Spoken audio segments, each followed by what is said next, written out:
The following is a presentation of the Championship Racing Network. Drivers, start your engines. Pull those belts down tight one more time, warm up those tires, hit your marks, and let's go racing, boys and girls. Nascar, Indycar, Formula One, Formula E, and NHRA Racing Talk.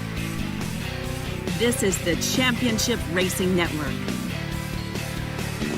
Now here is your hosts, Steve West and Matt Nicholson, with producer John Myers. Yeah, the gang's all here. Myself, Matt Nicholson, in studio live this morning. You got producer John on CRN Live on YouTube. If you haven't checked it out, we invite you to do it. And we also ask that you would subscribe to it. It's free. Doesn't cost you anything. Get a lot of good stuff out of that, too. We got news of the sale of a team. Could be big. Talk about it. Got a possibility of a new F1 team joining the grid, or maybe a current one being sold. Got another car swap of a sort. We'll talk about that. Got a legend winning in a brand new series for that particular driver. We got a reader's poll asking about motorsports. We'll detail it for you because there's only a few more days left in the voting for that. We got a driver who's actually talking about retirement. Is he or is he not? And we've also got moonlighting news coming up. Plus, they're playing around at the Rock. They did it last night. They're going to do it again today. We'll talk about all that and more on this edition of CRN. Stay right here for more on the Championship Racing Network.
On the Championship Racing Network.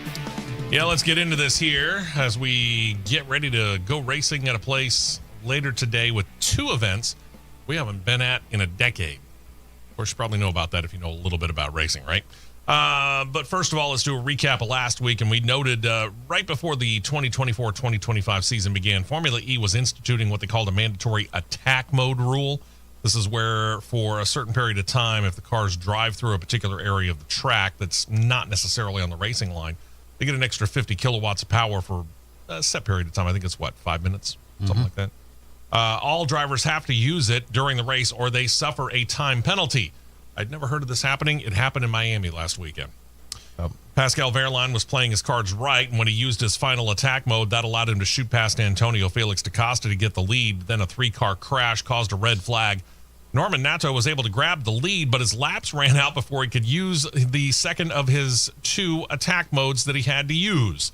And that handed the lead back in the win to Pascal Wehrlein. Lucas de Grassi moved up to second, da Costa third, Nico Muller fourth, Eduardo Mortara fifth. The penalty dropped Nato back to sixth. Trailed by Dan Ticktum, Robin Frines, Jake Dennis, and Oliver Rowland. There is no appeal on that because, let's face it, if you don't use the attack mode, you just don't use the attack mode. You gotta look. It's not like you can appeal as, forgot. Well, that's on you, dude. Rowland leads the points 69-54 for Antonio Felix da Costa. Pascal Wehrlein's now up to third with the win, 41. Tied with rookie Taylor Barnard. Max Gunther in there as well with 37 points. Tag Heuer Porsche leads the team points with 105. You got 80 for Nissan, McLaren 67. PS Penske's got 63, Mahindra 52. Maserati's up to 43. 41 for Andretti, Jaguar 35. 18 for Lola finally got themselves out and scoring points. Cooper has 12 and Vision's got 10. And manufacturer standings shows Nissan leading the way with 146. 120 for Porsche, Stellantis 85, 68 for Mahindra, and Jaguar holding 67, while Lola, again, finally on the scoreboard with 19. But don't forget, last weekend, very busy weekend. The only thing that we didn't have to worry about talking about was the Truck Series race because we had actually talked about that last Saturday. And while he had finished second in the Truck Series race Friday a week ago, Saturday, he was able to take that and launch it into a dominating win in the Xfinity Series race. He was driving the part-time number 17 Hendrick Chevrolet, and Kyle Larson was out front for 277 of the 300 laps. And when the checkers were shown to the field, only a dozen cars in all were on the lead lap. That is a truly dominating performance. We don't, if we're going to see that, we'll see it at a Bristol. True. Very true. And the thing about that is that that's something that Matt and I talked about a pretty good bit during the Cross Flags podcast. So if you haven't checked that out, by all means, please do so, in 2 hours, like when we're done with this particular big show. Because I don't think we solved all the problems of the planet when it came to short track racing, but we certainly gave it a shot. People would just listen.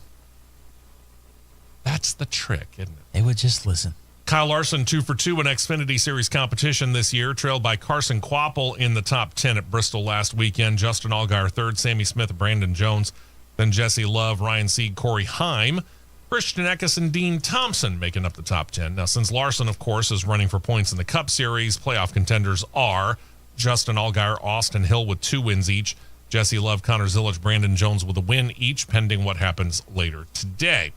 Those in on points start with Sam Mayer, then Carson Kvapil, Sheldon Creed, Ryan Sieg, Sammy Smith, Daniel Dye, and Harrison Burton.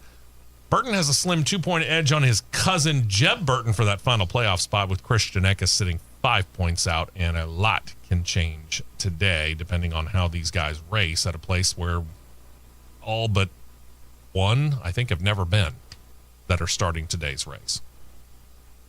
I think so. Yeah. I'll let you double check that as we talk about Formula One kicking off Sunday's racing in the Middle East, racing in Bahrain after starting the year with 3 different winners. We got our first repeat winner of the year, Oscar Piastri, school in the field. Claimed the win by more than 15 seconds at the checkers. His teammate, however, suffered a little bit of trouble. Race steward slapped a 5-second penalty on him for being out of position on his grid box at the start of the race. So the top 5 turned into Piastri, then the Mercedes of George Russell, and then the other McLaren of Lando Norris third. You got the Ferrari twins of Charles Leclerc, Lewis Hamilton filling out the top 5. Max Verstappen just could not get things together. He did his best to finish 6th.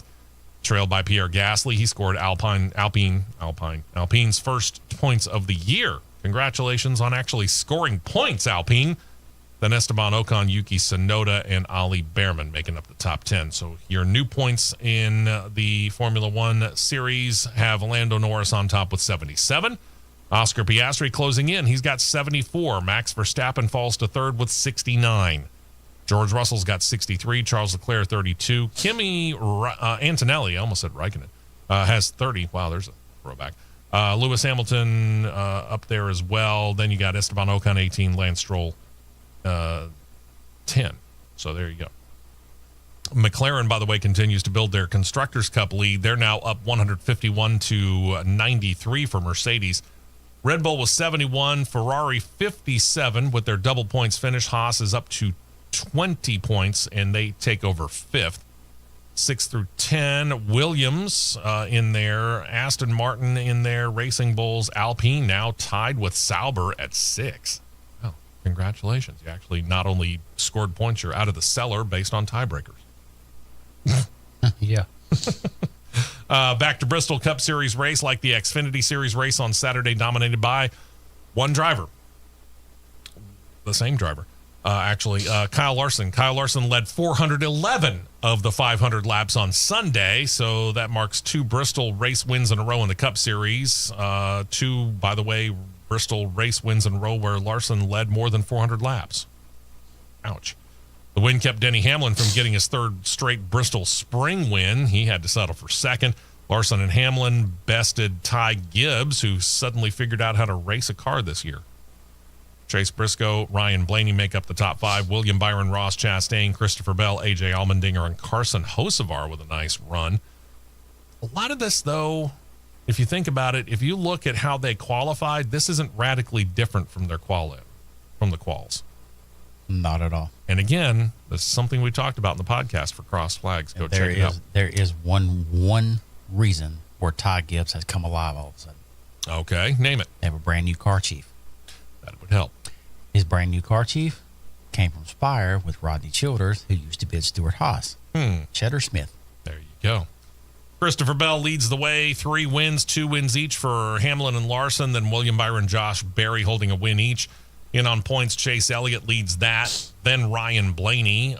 Interesting move. We'll talk about what they did at Team Penske this week.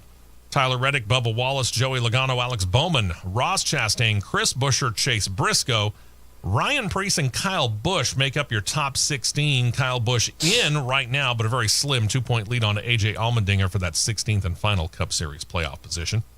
Then you go out west, Long Beach, where the NTT IndyCar Series got in their annual crown jewel race of the Acura Grand Prix of Acura Long Beach Grand Prix. I guess I should put it the proper way that they stated. It kind of turned into a tire strategy race, and it was Kyle Kirkwood's team that got him out front at the right time. Pole sitter Alex Palou, it stopped his winning streak at 2 to begin the 2025 season. Palou was second, but more than 2.6 seconds back at the checkers. Then it was Christian Lundgaard, Felix Rosenqvist, Will Power, Scott McLaughlin, Colton Herta, Scott Dixon, Stingray Robb with his first top 10 finish. Good on him. Kiffin Simpson claims 10th. Palou still leads you points, 142 to 108 over Kyle Kirkwood. Christian Lundgaard's got 96. Felix Rosenqvist has 88. Scott Dixon now up into the top 5 with 86. Robert Schwartzman leading the IndyCar rookie point standings with 30, 25 for Lewis Foster. Jacob Abel holds 17. And while technically eligible and listed, I'm only going to mention him because Kyle Larson is now on the list, but he ain't going to race until the Indy 500, and that's going to be his only race. So this will be the last time I mention Kyle Larson sitting in the rookie points in IndyCar. Yep. And Honda has expanded their Manufacturers' Cup lead over Chevrolet. It is now a 278 to 209 gap. Chevrolet hasn't won a race yet this year in IndyCar. Consistency matters, kids. I say yes. I say yet. We'll see. Finally, on TV anyway, the final race event of the weekend keeps us out west. Vegas. NHRA 4-wide Nationals at Las Vegas Motor Speedway. In the Top Fuel Finals, the 4-wide finals, Tony Stewart, Justin Ashley, Antron Brown, Jasmine Salinas. Well, Ashley had the best reaction time. Jasmine Salinas, however, had to shut her car down after losing traction. Tony Stewart powers by with a relatively slow pass, all things being equal, 3.870 ET at 317.42 miles per hour. But he does get the win, marks his first ever NHRA top fuel win. He says it hopes to be the first of many. His Tony Stewart Racing teammate, Matt Hagan, did make it to the Funny Car Finals. He took on Dave Richards, Austin Prock, and Paul Lee. Paul Lee had the best reaction time. Hagan lost traction. He had to shut it down. Dave Richards was feathering the throttle all the way down. In the end, Austin Prock wins with, again, a relatively slow pass. I don't know what was going on in Vegas. 4.009 ET at 316.01 miles per hour. That's, by the way, his 13th career win. I mean, usually we see these guys in the 325 to 335 range. What the heck was going on in Vegas? I don't know if it's, I think it was just weather. Track didn't have a whole lot of grip in 3 of the 4 lanes, if I'm not mistaken. Really, the one that had the most grip was outside lane 1, and look where the races were won, outside lane 1. Yeah. And that plus, weather play a lot on how engines work too, with them especially. Pro Stock Car lineup of Matt Latino, Matt Hartford, Greg Anderson, and Dallas Glenn. Greg Anderson was quickest off the line. Dallas Glenn, though, the better pass. He gets the win. 15th win of his career, 6.649 ET at 206.08 miles per hour. And that's anywhere from 5 to 10 miles per hour slower than what we usually see out of Pro Stock Car, depending on where they are. It was absolutely crazy to see that Erica Enders DNQ'd. Yeah. You want to talk about unusual. And then finding out that Elite Motorsports has 10 of the 16 entries in the field. Yeah. Are they Seriously? Are they going to have to institute some sort of a limit to try and make sure that there's competition, or is it just, I mean, no disrespect to Pro Stock Car, but I mean, if you got 10 of 16 entries, and KB Titan either has cars or powers the other 6. So why don't we just make it the Elite versus KB Titan Invitational? Yeah. We'll call it that. I mean, yeah, I kind of got to wonder what the heck's going on over there. Do we need to institute team limits? I mean, you can only have now maximum of 3 cars, unless you're grandfathered in the Cup Series. You can only have a maximum of 3 cars in the IndyCar Series. You can only do 2 cars on a team in F1. Do we need to limit it in Pro Stock Car, or is it just the fact that we don't have, I mean, I hate to say it this way, but we don't have enough interest from other teams to get into Pro Stock? I think it's the latter. That's sad. I think it's the latter. Because it's actually fun racing. I kind of like it. Yep. So the points, here we go. Sean Langdon leads top fuel standings by 16 over a suddenly second place Tony Stewart. 20 over Antron Brown. Doug Kalidas 47 out. Jasmine Selena 61 back. Paul Lee's your funny car leader by 16 points over Fast Jack Beckman. Austin Prock with the win, now up to 21 back. Matt Hagan's 44 behind. Chad Green 88 back in 5th. And your top 5 in Pro Stock Car, Greg Anderson up 4 points on Dallas Glenn. And then everybody else is needing binoculars. 160 out is Matt Hartford. Corey Reed 181 down, 240 back already is Derek Kramer. By the way, Pro Stock Motorcycle, they didn't run, so there's no change in the standings. And as you probably have guessed, Gage Herrera won it and is on top anyway. This Easter weekend's racing slate, not anywhere near as busy as that was last weekend. It's Easter weekend, let's face it. Began last night. NASCAR returned to the Rockingham Speedway. It was the Black's Tire 200. Matt, tell us a little bit about the return to the Rock. Well, considering I didn't get to see but really 3 laps of it because of other things I had to take care of yesterday afternoon, I can give you the rundown based off of what this little sheet NASCAR gives everybody for the final official results. I can tell you this. It turned into a massive fuel mileage race, and apparently some of the guys who came out of the pits first after the last pit stop misjudged and ran out of gas. Ones of the likes of Corey Haim, Lane Riggs, who won stage 1 and stage 2. Chandler Smith, Brandon Jones missed it. Ben Rhodes apparently had an issue with mechanical, so we can't count him. Yeah, because only 7 trucks finished on the lead lap, breaking a 130 race winless streak of 6 years. Tyler Ankrum going to victory lane. And interesting, by the way, quick little trivia bit on that. He wins his first race in 130 races at Rockingham, where we haven't been since 2014. His last win came at the now defunct Kentucky Speedway. Apparently he likes either racetracks that are about to be or were formerly defunct. Yep. You had Jake Garcia second, Daniel Hemrick third, Rajah Caruth fourth, Grant Enfinger fifth, Caden Honeycutt sixth, Jack Woods seventh. Your first truck one lap down in eighth, Corey Heim, Connor Mozak ninth, and Gio Ruggiero 10th.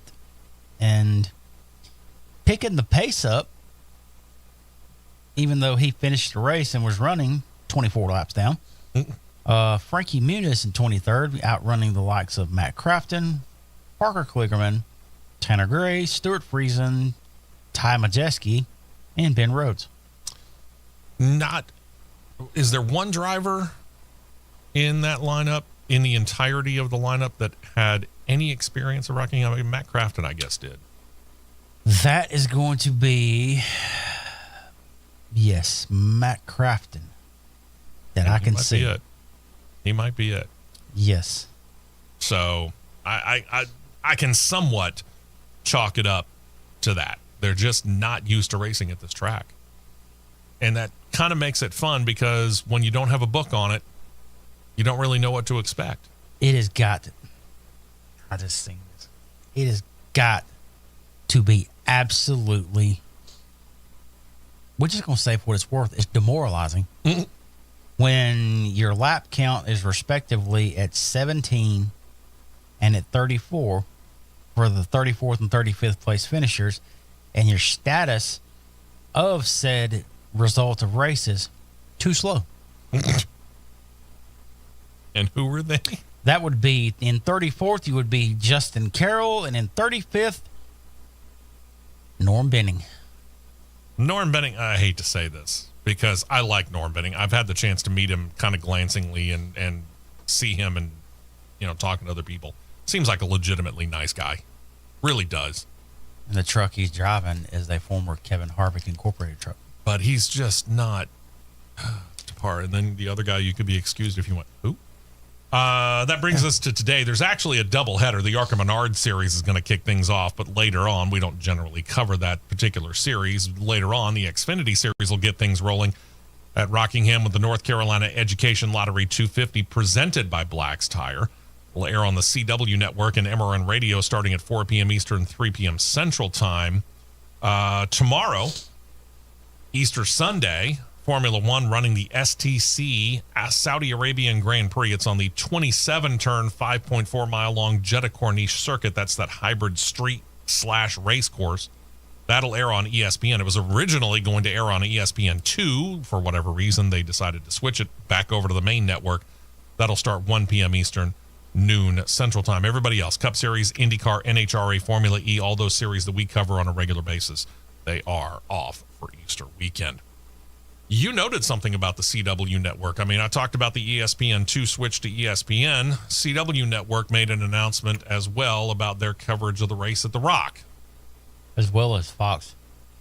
So Fox Sports, unfortunately, we've gotten all too used to them covering our YouTube viewers saw me put a comment up of get ready because I'm about to launch and send down the wrong runway Boxcar.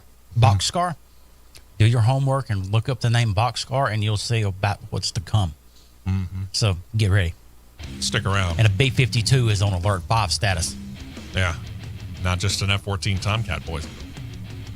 We'll talk about that. We'll talk about something USA Today has got going on that I don't know whether you're going to have interest in it or not, but because it's motorsports related, I'll throw it out there, and you may be able to go find it and place your vote yourself if that's what you're interested in. So, Matt, we'll launch off the aircraft carrier right after this. We will be right back with more on the Championship Racing Network.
Tires only, and back out to the track for more action on the Championship Racing Network. Real quick before we get back into the meat of things and let Matt take off into the air and go strafing everything, did not mention the Truck Series standings, so let's go ahead and take care of that. Corey Heim leads the way. He's got 2 wins. Chandler Smith, Tyler Ankrum, Daniel Hemrick with 1 win each, all of them locked into the playoffs at this point in time. Leading on points is Lane Riggs, trailed by Ty Majeski, Jake Garcia, Grant Enfinger, Caden Honeycutt, and Stuart Friesen. Stuart Friesen's not comfortable by any stretch. He's only got a 4-point lead over Gio Ruggiero for that final playoff spot, and he's only 6 up on Ben Rhodes. So we'll be keeping an eye on that because still a lot of things can change. Okay. Before we left, went to break, we told you that the CW has decided to take a page out of the Fox Sports 1 playbook when it comes to their coverage this weekend at Rockingham. And it has us both, to say the least, scratching our heads, Matt.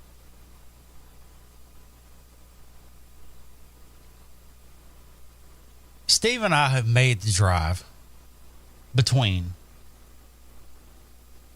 Richmond County, North Carolina, which is home to Rockingham Speedway, to let's just say the Charlotte, North Carolina metropolis area. Sure. Which could consist of Concord, Mooresville, Harrisburg, Annapolis, Charlotte, Kannapolis, etc. Sure. Where pretty much MRN, PRN, the new NASCAR Racing Network, which is really just a combination of MRN and PRN, are located. And where the racing headquarters for Fox Sports and CW and NBC and Amazon Prime and Concord. all the others are. Concord. It is across the dang street from RFK Racing and Trackhouse on the same road in Concord. Yeah. Which is literally across 85 from Charlotte Motor Speedway. Which is from Charlotte Motor Speedway to Rockingham Speedway is 1 hour and 34 minutes. It's nothing in the grand scheme of things. You mean to tell me that it has become so pathetic? Let's just word it as pathetic. That a track that has been defunct for the Xfinity Series for 21 years, for the Truck Series for 11, that we can send television crews, we can send cameras, heck, we can even send the pit reporters. But you can't send the broadcast crew. You have to do it at the studio in Concord. You are an hour and 34 minutes away from the track. Yeah. There is and I'm going to put Darlington in this same sentence as well. There is absolutely zero, and I mean zero, excuse that you cannot put a crew to do the race live at the track for a return of this magnitude of a classic racetrack that everybody has been begging to come back to. We're back, but no, we can't send our television crews to get in the booth because I promise you this. If there is a booth that the radio broadcast can set up in, there is a booth that the television broadcast can set up in as well. Oh, sure. As well. Yep. So. Been there, done that. That is absolutely pathetic that you cannot send. Oh, we want to utilize our studios.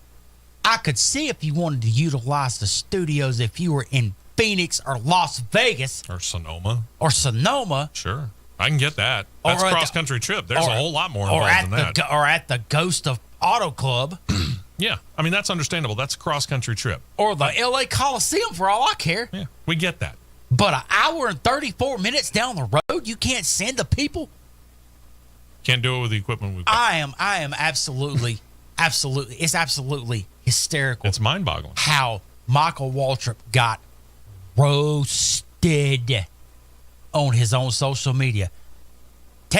Actually had the nerve to take a selfie picture with him, Jamie Little, and Carson Hocevar that was doing the truck broadcast with him.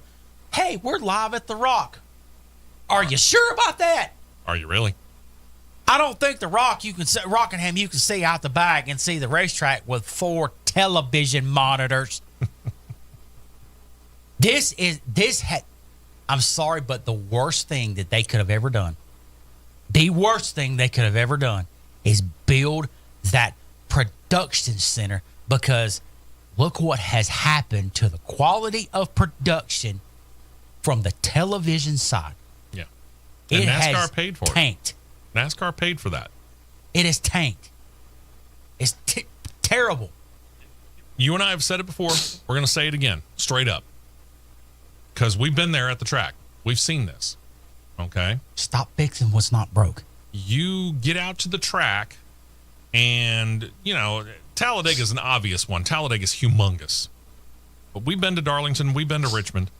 It is very easy for one of us, and I'll use me as an example, to be watching the action going on in, say, turns 3 and 4.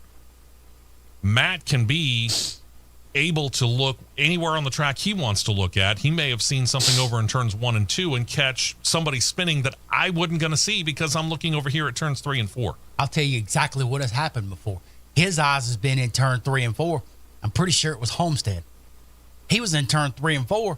I had my eyes on the tail of the pack. He's watching it, trying to call what's coming through, and I'm tapping him on the shoulder, pointing. Wreck. Mm-hmm. And he pivots and turns. Hey, we got action in turn 2. There's a wreck. That's what I'm here for. You cannot do that if you're on camera, and only on camera. Okay, MRN can do it, PRN can do it, NASCAR Racing Network can do it, because they not only have 2 announcers up in the booth, but they have people calling the action in the corners. So if the lead announcer up in the booth is sitting there talking, and all of a sudden something happens coming out of turn 2 at the tail end of the pack that the main announcer is not looking at, I'll just throw the MRN guys out there. Dave Moody can just go live and go, oops, spin at the back of the pack. We've got trouble. Okay, guess what? When you're on TV, you can't do that because they don't have guys calling corners on oval tracks. They only do that at the road courses and the street course of Chicago. So the only people that are on television that are on site now are the pit reporters. Well, guess what? They're not watching the action in the turns. No. So they can't bring it to the attention of Adam Alexander and the people who are going to be working with him up in the booth in Charlotte this weekend. And I'm just going to call it Charlotte because it's the metro area. You can't do that. You can't have people scanning the whole place. Keith, I can promise you there is AC at that Rockingham booth. I can promise you that. Yeah. I mean, if they could put AC in the little phone booth / former restroom for Darlington, they can certainly do it at Rockingham. Yeah. Y'all don't want to hear about that story. Woo, buddy. You want to talk about freezing our butts out of that place. That AC worked, man. Dang. Literally, while he's trying to do stuff, I'm trying to spot for him and help and produce for him and listening to the cues. I'm outside squeegeeing windows because it's so cold in there and it's so humid outside. We're raining off the front of the window. Yeah, it was hilarious, and I loved being at Darlington. Don't get me wrong, but every track, Talladega included, which is our home track, they all have their quirks. Okay, yeah. They all have their quirks. They're all, in the long run, they're all fun.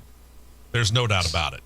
It's the fact that I've been blessed enough to do Darlington and Richmond and Homestead, Miami in the past, and over the next 2 weeks that I'm blessed enough to be able to be the Tower PA announcer at Talladega and do it for Barber for IndyCar weekend. Amazingly blessed. But yes, every single one of these booths have their own little quirks. And that's what makes them fun. It's what makes the track unique to other tracks. Otherwise, it would just be cookie cutter racing from week to week, and that would get boring real fast. That's what makes going to these tracks fun. That's what makes watching these tracks fun. But to your point, again, the Xfinity Series hasn't been there in 2 decades. It's been more than a decade since the Truck Series has been there. But apparently, we can't be bothered to go 90 minutes out of our way to go do this live and do it properly. Again, if you're talking a cross-country trip, we get it. There's a whole lot more involved in that. The vast majority of these commentators, they live in the Charlotte, North Carolina area. They can just drive over there in their personal cars. I would say anything from Texas and Kansas, that line of demarcation east, there's no excuse you can't have a live booth. Yeah, I agree. One's west, it's questionable. You can live with it, but there's no reason they can't be that right there. And to know what I'm talking about on this, go back and listen to that last lap of the television broadcast of that truck race yesterday, because not a single one in that booth other than Carson Hocevar knew it was the last lap. When Jamie Little says, and Tyler Ankrum wins the race, and Tyler Ankrum is on the cool-down lap in 1 and 2. Insert facepalm emoji. Yeah, there's just certain things that these things need to be done live in person. It's terrible. It really does. Terrible. Real quick, let's go ahead and get this out of the way. It's going to sound like a shopping list, but it's because it really is. The so-called Nation's newspaper, USA Today. You know newspapers, kids. Ask your grandparents.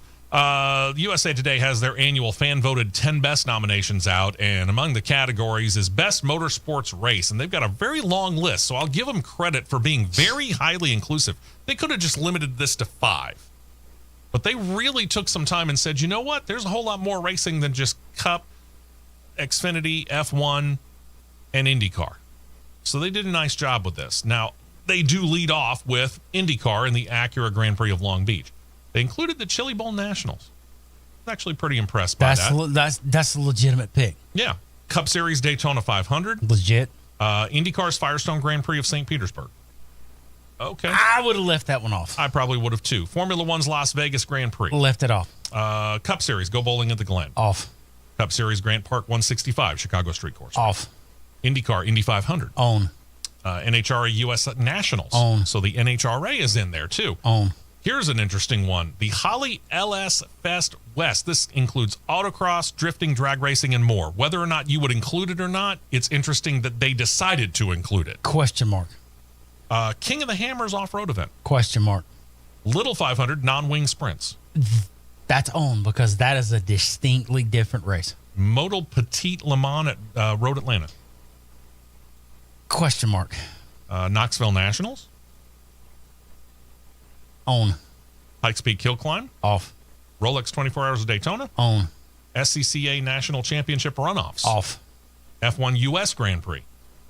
That wouldn't be on over Vegas. Okay. And the World 100 at Eldora. Definitely on. I got to admit, overall, I like the... Yeah, I mean, we could argue which ones belong on the list or not, but the fact that they were including more than just what we even cover, and I'll admit to our own limitations here, but then again, we're also limited to 2 hours. That's a pretty inclusive list. I got to give them credit for that. For sure. Also in the voting was Best NASCAR Track. Not Best F1, not Best IndyCar, just Best NASCAR Track. Your nominees are... Basically just about every track. Almost all of them. Just about all of them, Yeah. which is crazy. Atlanta, Bristol, Charlotte, the Chicago Street Course, Circuit of the Americas, Darlington, Daytona, Dover, Homestead, Miami, Kansas, Las Vegas, Martinsville, Michigan, New Hampshire, Phoenix, Pocono, Richmond, Sonoma, Talladega, Watkins Glen. What did we miss? You missed Texas. You missed Iowa. You missed... I might have put Iowa on over Pocono, personally. You missed... It's really hard to think. Texas and Iowa was the only ones That's really I about really... it.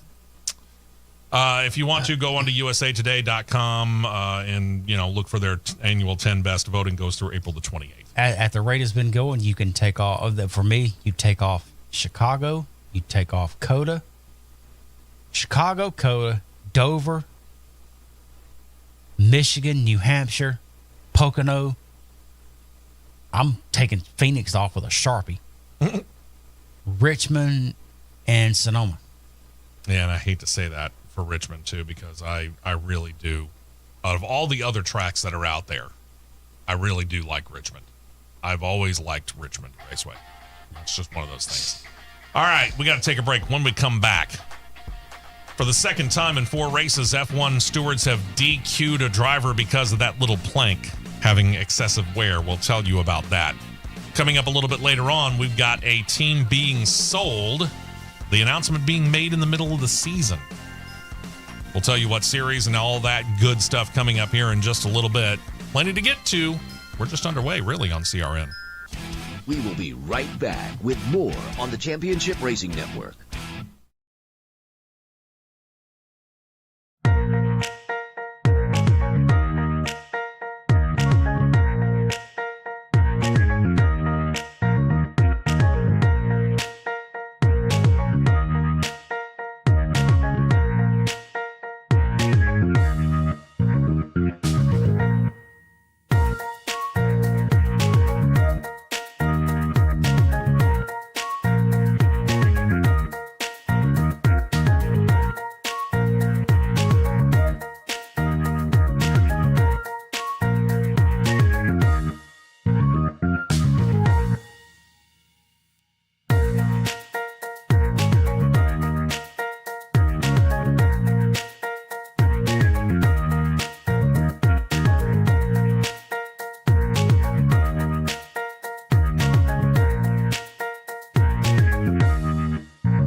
Because I don't think I've ever seen where just in the first 4 races we've already had the number of DQs that we've had. I can't recall this many other. F1 race stewards disqualified a driver due to excessive wear on the plank on the underside of the car for the second time this year. The plank in question is that wooden resin strip that's attached to the bottom of the car. After that race, the strip is measured. The idea is to try to make sure that the car maintains a specific height and try to prevent the cars from running too low, basically, to help the aerodynamics. And, you know, same thing in Indycar, same thing in NASCAR. It's all the same idea of just pure aerodynamics. Because of the excessive wear, Nico Hulkenberg's Sauber which crossed the line 13th, had his finish disallowed, moved everybody else one position officially, even though it had no effect on points, since only the top 10 finishers claim championship points in F1. Got to remember Lewis Hamilton's finish in the Chinese Grand Prix. That was a top 10. That was disallowed for the same exact reason. And there is no appeal, by the way. That's just a straight ruling. Boom, you're done.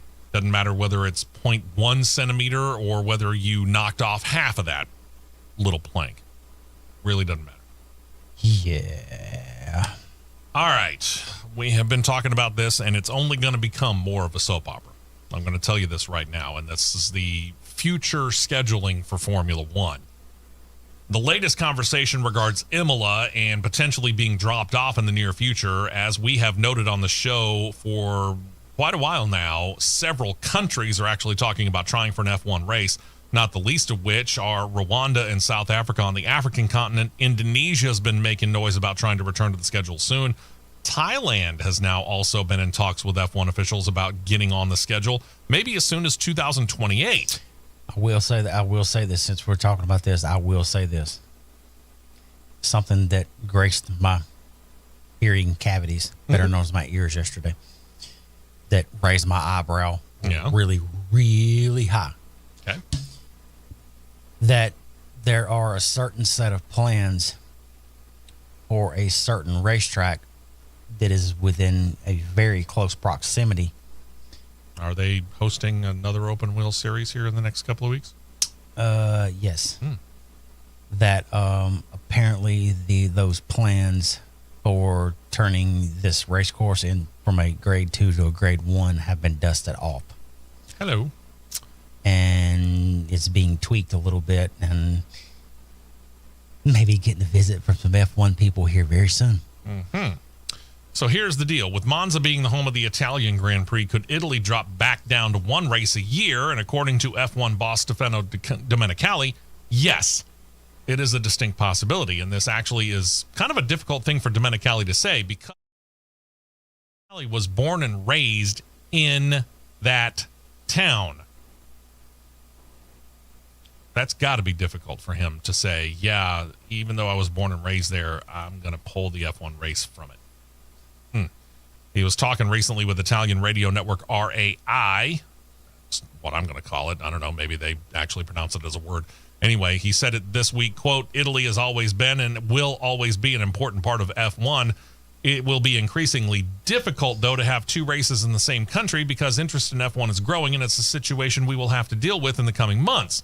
It's hard for this situation with Imola and Monza to continue together on the calendar for long.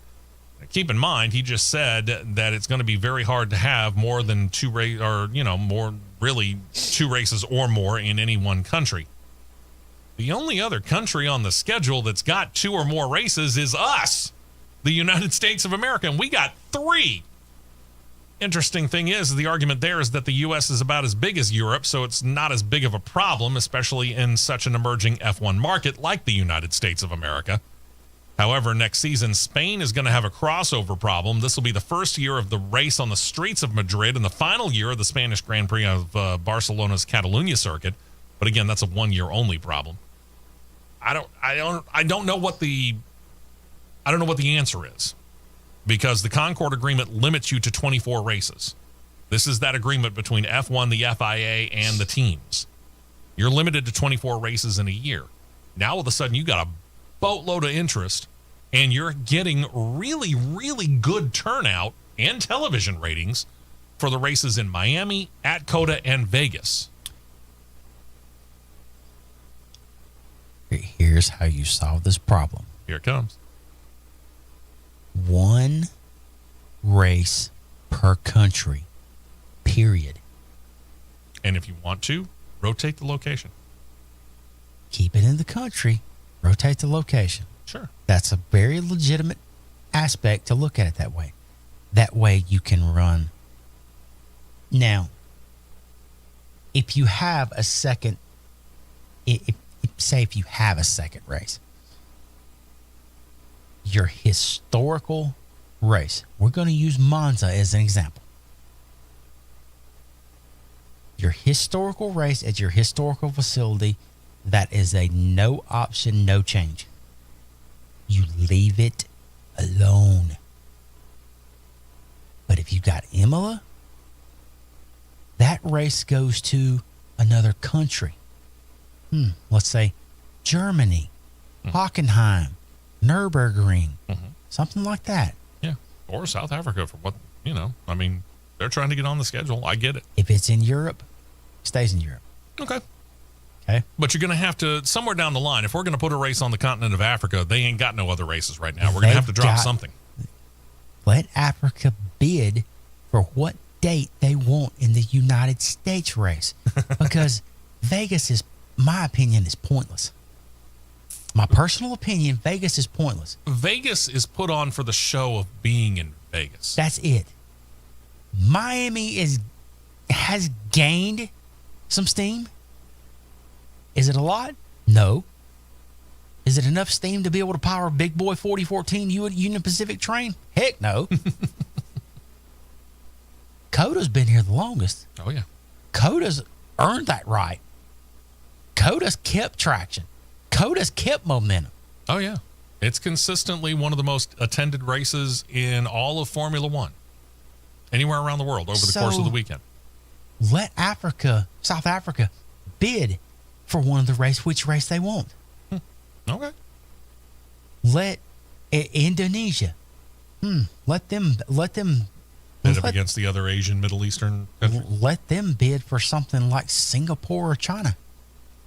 It'd be interesting to see. Japan. Something. Yeah. Well, it's there. I mean, if you're going to limit yourself to 24 races, these are the things that you're going to have to do if you actually do have that much interest in your series. I mean, think about it. How much would France love to have a race back at Paul Ricard? I would imagine quite a few people in France and Germany, for that matter, would love to have a race back in their country. Yeah. Speaking of those U.S.-based races, the United States Grand Prix at COTA has announced that when the race weekend arrives, they're going to have 36 hours of non-stop entertainment, in other words, both on and off the track. So in addition to your practices, your qualifying, the race itself, they've actually got things like concerts planned. 3 acts have been named to perform over the course of the weekend. There is Kygo, Kygo. He's more popular overseas than in the U.S. right now, but he's coming in to lead off. Then there's going to be a group called the Turnpike Troubadours. Headliner might be actually the guy in the middle who's going to perform on Saturday. Country music superstar Garth Brooks.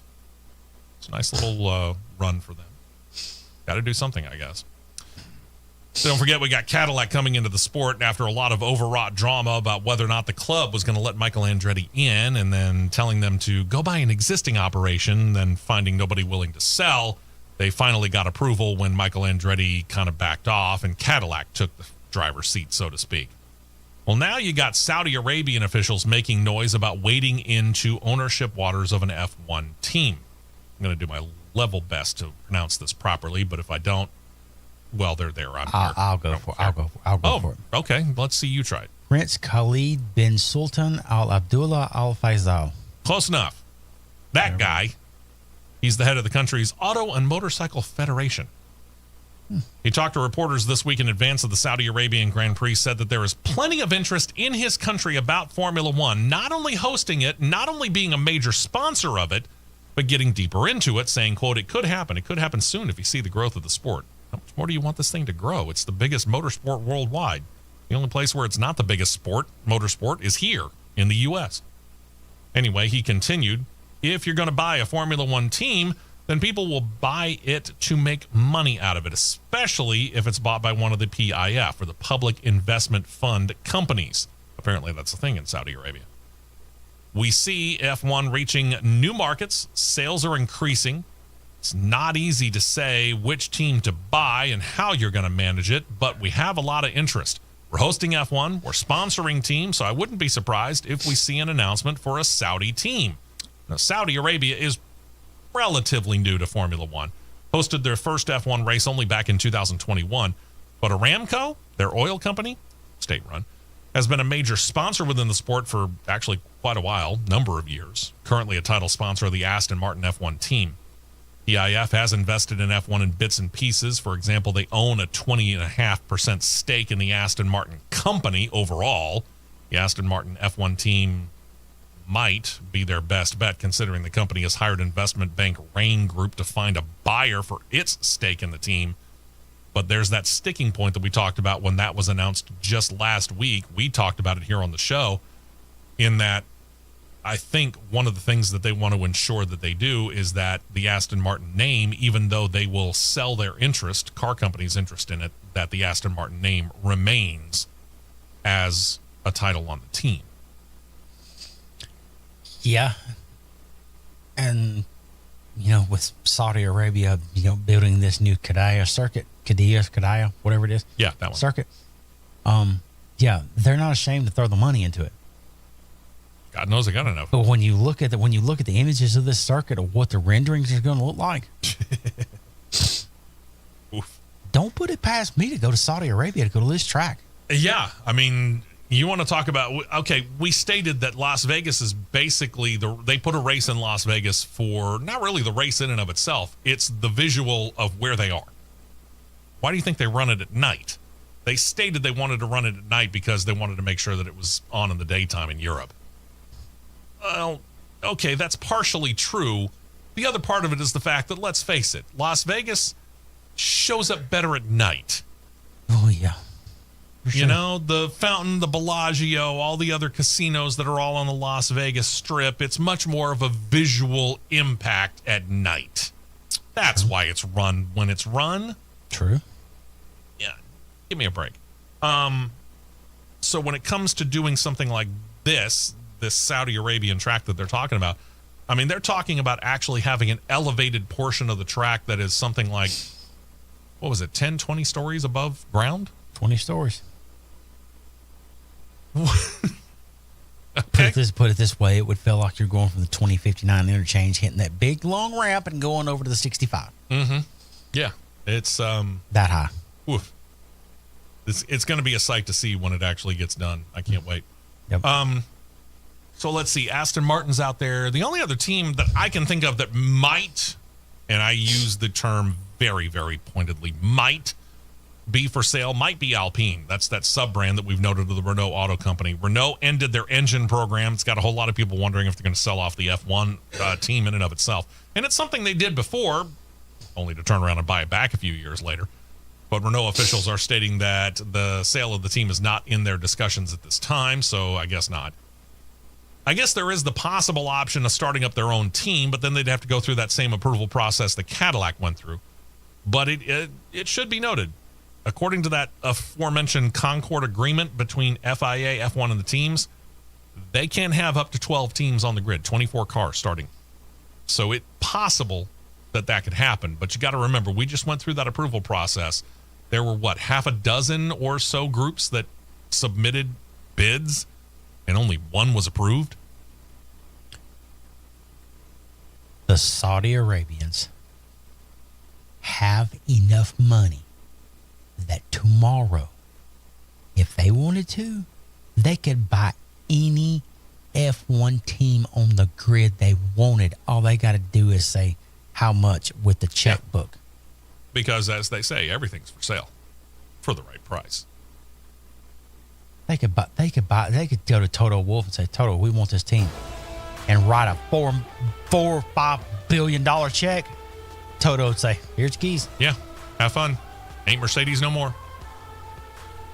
I don't know. We'll see. Keep an eye on it for you.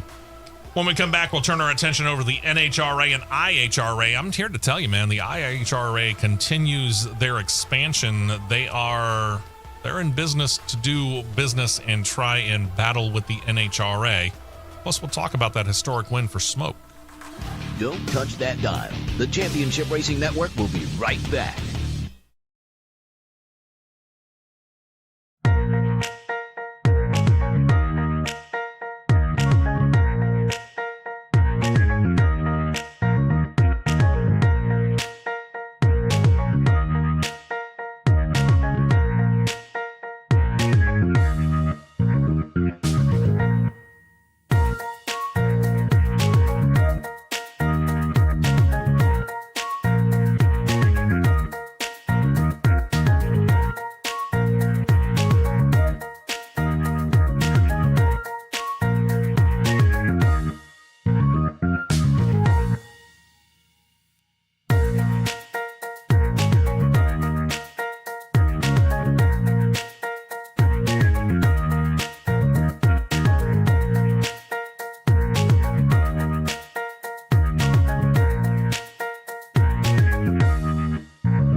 4 tires and 2 cans of fuel, and we're back to more racing action on the Championship Racing Network. Hour number 2 underway here. Thank you very much for joining us. I'm Steve West. Matt Nicholson here in studio with me. We've got producer John online on CRN Live on YouTube, and thank you very much for doing that. Hey, we're up to 145 subscribers. Thank you very much for that. One quick thing.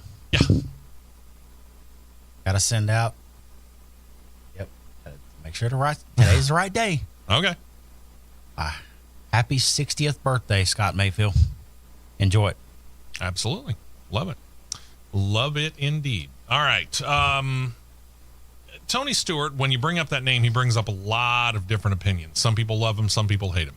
Mm-hmm. I happen to be a fan, but that's another story entirely. Whether or not you love him or hate him, you have to admit he is a racer's racer. This is a guy who was the first to claim the USAC Triple Crown. Multiple wins in all forms of midget racing. Moves up to Indycar, claims 3 wins before he moves to NASCAR, where in his career in that top series, 49 Cup Series wins, 11 Xfinity Series wins. Actually, he's got 2 wins in the Truck Series, which makes him one of about, 40 drivers to claim a win in all top 3 NASCAR series? Yeah, to when I thought that was NASCAR's Triple Crown. I'm pretty sure that, the Triple Crown for NASCAR is winning the title in all 3. Yeah. I don't know if anybody's done that yet. Nope. There you go. In addition, he has wins in the old IROC series, his own short-lived SRX series. He's a Turkey Night Grand Prix winner, multiple Chili Bowl champions. Okay, there's the resume in brief.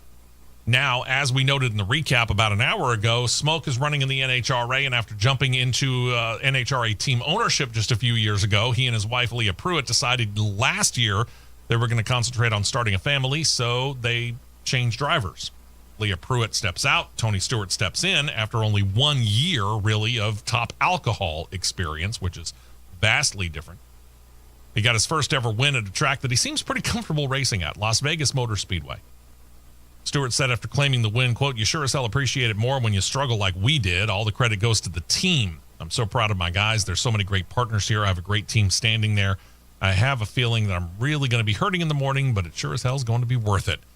What this means is that Stewart has won effectively on every type of track that Las Vegas Motor Speedway has in the complex, the obvious being the 1.5 mile track that NASCAR uses, but he's got wins on the dirt track, the so-called Bull Ring Oval in midget competition. He's now going to win on the drag strip. Good grief. They do actually have a couple of road courses you can work it in, medium and short road courses, but I don't think he's ever raced in any series that runs on those. No, but I mean, about the only thing left that he has left winning, pro stock and funny car. That's about it. Give him a shot. Let him have a chance at the clean sweep. If Leah decides that she wants back in the car, Tony will step out. I know that. I'm pretty sure she's going to get back in it next year. But if Matt Hagan decides, or Matt Hagan gets injured or something like that, Tony would jump into that car in a heartbeat. They've got the capability to put 2 funny cars on the track. They do. But, yeah, I think he would let Matt Hagan just go as much as he wanted to. Yeah. But if Matt Hagan got injured, Smoke could fill in for him. I can guarantee it. Next weekend, got the second 4-wide event in a row for the NHRA. They're going to Charlotte and ZMAX Dragway. We've seen that particular track. It's a very, very nice facility. And the event's got a brand new title sponsor, too. It's American Rebel Beer. I have never heard of American Rebel Beer. I'm not either. Just like, with the World of Outlaws late models having their new title sponsor, Real American Beer. Never heard of them either. But Hulk Hogan's beer. I'm not a big beer drinker. It's just not something that I do a whole lot. I might have 6 or 7 in a year. Anyway. NHRA, how about we do this? Can we take the 4-wide nationals and take it off of the weekend of Talladega to where I can go back? Please? Officially next officially next weekend's event will be called the American Rebel Light NHRA 4-wide nationals. Skag Racing. Talked about them. They have become pretty big, and they're trying to get bigger into the pro stock car efforts. We talked about it last hour as well, in the fact that it seems like it's really 2 teams. Skag's trying to make it 3. But in addition to the pro stock car efforts, they're expanding out to pro modified, which is in a lesser division than the Mission Foods drag racing series. They're pairing up with former MMA fighter Randy Couture. Turns out Randy's not thinking about doing ownership. He's actually talking about doing what Smoke's doing, which is driving. Couture is a 6-time UFC champion and commentator. He's done some acting. He was in the U.S. Army, worked his way up to sergeant before he mustered out. Set to complete his Pro Mod licensing runs this summer. Plans to debut in the division officially later this year. Skag Racing announced they're going to break out Couture's ride for show at the Route 66 Nationals in Chicago later this year, and said that his first time in competition is planned for the Virginia NHRA Nationals at Virginia Motorsports Park in Richmond. Yeah. That's going to be interesting. Couture said this, quote, "This is a new way to tickle that competitive spirit that I've had most of my life. New place for me to get competitive, to make a mark in racing. I'll bring all the things I've developed as a wrestler and martial artist into this realm and see what we can do. I have no idea how it's going to go, but I'm excited about the opportunities." You should be, because I got to admit, it's pretty exciting. I have to admit, I haven't looked into a whole lot of Pro Mod, so I don't know exactly what to expect out of that. The last time I seen a Pro Mod race was 2012. Yeah, 2012. They was running some Pro Mods in Montgomery. Okay. When they filmed Pinks at Montgomery Drag Strip, which that was something. But they had some Pro Mod. I think they had 8 Pro Mods down there at the time. Okay. They put on a pretty good show. All right. See what he does.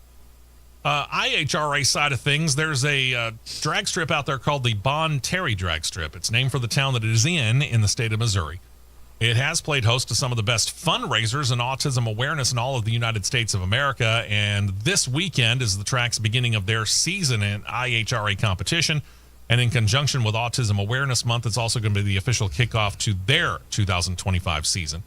Tanya Johnson, the board president of Hope for Autism, said of the day at the track that it assists those with autism to learn both vocational and social skills. Said of the event that's become known as Autos for Autism, quote, "I thought it would be a one-time thing. We were very blessed that first year. Over the years, it has grown to where a lot of people know us." I think that is a very, very cool situation right there, that they were able to turn that into something that became an annual fest and apparently a very big money raiser for autism awareness. So Good stuff there. And then there's the continuation of the IHRA as they finalize their new track lineup. We talked about it, 3 weeks ago now, I think, where they bought 7 tracks. The official closure of the purchase of the Michigan facility, Milan Dragway in the Michigan town of Milan. I hope I'm pronouncing that right. It might be Milan. What do I know? Milan.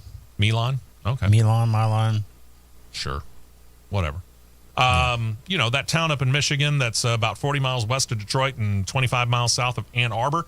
It's another quarter-mile facility. It's going to host the Motor City Nationals and the Northern Nationals. It's already done that several times, both well-known IHRA events. The appropriately named Johnny Quick is going to become the new track manager. He is intimately familiar with that particular course. He has raced there for the better part of 30 years. Quick said this, quote, "IHRA owner Daryl Cuddle's making major investments into the track. His goal is to make it one of the premier racetracks in the world. That's why Kurt Johnson and TVC are out there making sure that the track surface is the best that it can be." Speaking of that track surface, improvements are underway or set to begin, including working that track surface, not only on the track, but in the pit area. Other upgrades that are soon to come include working up improvements to the grandstands, the restrooms, and concessions. So both in facilities and in offerings. So this is what the IHRA is doing. This is going to be, again, it seems like not a big thing because track ownership seems to change hands fairly regularly. Mm-hmm. But when they're going out and they're purchasing 7 different tracks that officially become IHRA owned and operated tracks, and they're doing these improvements to all of them. Yeah. It's going to be real interesting to see what this does in their bid to get themselves up onto a level that the NHRA is at and has been at for a very long time. Yeah. I'll just put it that way. They're putting themselves out there to do so, and they're doing it at a rapid pace. Yeah, they are. I'm looking at something right here. What I'm really hoping for is that they're not overextending themselves. I don't think they are. You know, and I only say that because, you know, this is since we started covering it, and that's only been this year. Mm-hmm. You think about all the stuff that they have done in the IHRA in just these couple of months since we've been covering them. And that's a lot for something that has really not only just been on the back burner, it's really not even been on the stove in comparison to where the NHRA is. Yeah. This is a lot of movement. So that's why I say I really hope they're not overextending themselves. Do I think they are? Probably not. But still, that's the worry. Yeah. But something I touched on a few weeks ago about, and I realized this about first part of the week. Fall, the third weekend in October in the fall here in the state of Alabama. Absolutely. And if you know third weekend in October, that means something here in the state of Alabama. It absolutely just took another level to going insanely stupid. You've got, starting that week, you have the Delaware Blue Hens coming right up the road to play the Jacksonville State Gamecocks on that Wednesday, I think. Mm-hmm. The same week as well, UAB has a home game. Troy has a home game. Okay. The Missouri Tigers are coming to the Plains to play Auburn at home. And hint why I said third Saturday in October, the Tennessee Volunteers will be in the state of Alabama as well.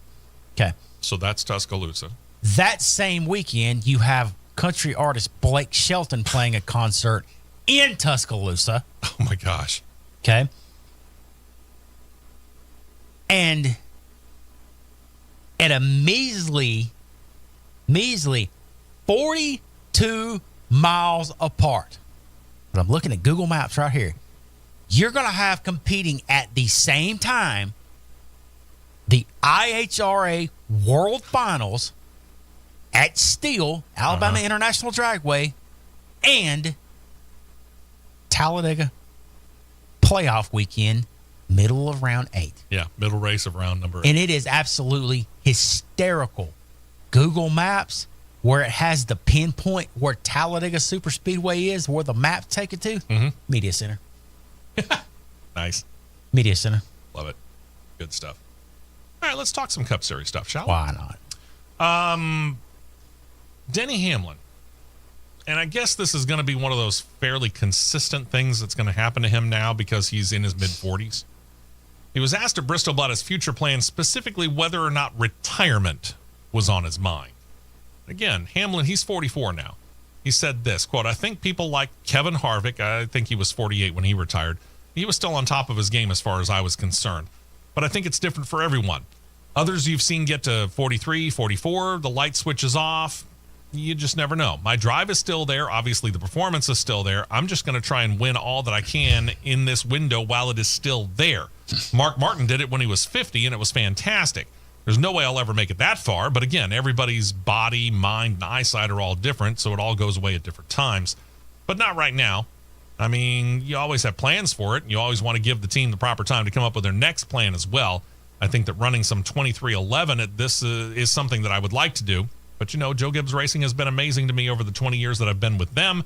Just fantastic. Couldn't be any better. Joe and that whole group have been amazing. But there are certain things that are different. I do have a race team. I really like, even if I phased out, ran some there, that would be a cool goal of mine. Just whatever it is, 5 races, 25, whatever it might be. It'd be a cool way to phase out instead of just stopping. I think I'd have a tough time just stopping, but I do want to be competitive when I do it. I don't want to do it when I'm past my prime of winning. However that timing works, that's how I'd like for it to work, but you don't always get to decide. Denny Hamlin is one of those guys who has become the man wearing the black hat. We used to hear nothing but boos rain down on Kyle Busch. Now we actually hear quite a few cheers for him as well, but there are still some boos out there. We heard it at Atlanta. We'll hear it at Talladega next weekend. Denny Hamlin, on the other hand, seems to have taken on the role of the villain and embraced it. He's very, very happy to do that. I mean, heck, he got booed winning in his own home state. Every time now he gets in driver introductions,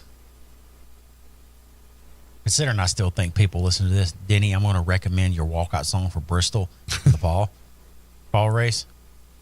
Use the classic country song by John Anderson, Black Sheep. Just come out to the song, I'm the black sheep of the family. Yeah, it'd be a good and wear one. the black hat. Yeah, absolutely. But there's no doubt that the guy's talented. I mean, look at the number of race wins that he's got. Sure. Yeah, I didn't pick him. But the man is a really consistent playoff contender. I have a hard time picking him for the championship, mainly because there's something that either Denny does or something his team does that causes them to collectively stub their toe and cause them not to win it. It just seems to happen every single year like clockwork. It happened earlier last year than what I figured it was going to happen. It did.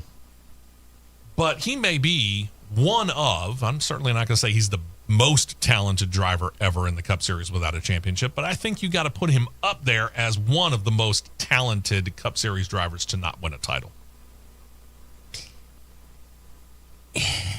He's definitely in that category of Mark Martin.